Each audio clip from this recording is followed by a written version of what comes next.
Isomo ryo mu gitabo cy'umuhanuzi Mika.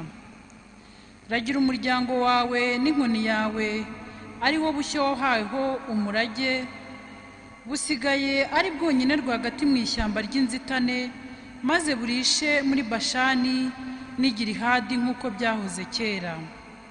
Wongere utugaragarize ibitangaza nk'iby'igihe utuvanye mu gihugu cya Misiri. Mbese wagereranywa n'iyihe Mana, wowe wihanganira icyaha ukirengagiza ubugome? Urukundo ugirira udusigisigi tw'umuryango wawe rutuma udakomeza kuwurakarira, ahubwo ugashimishwa no kutugirira impuhwe.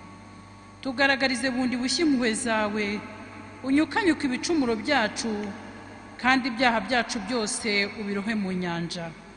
Yakobo uzamugaragariza ubudahemuka bwawe, na Aburahamu umwereke ineza yawe, nk'uko wabirahiye abasekuruza bacu kuva mu bihe bya kera. Iryo ni ijambo ry'Imana.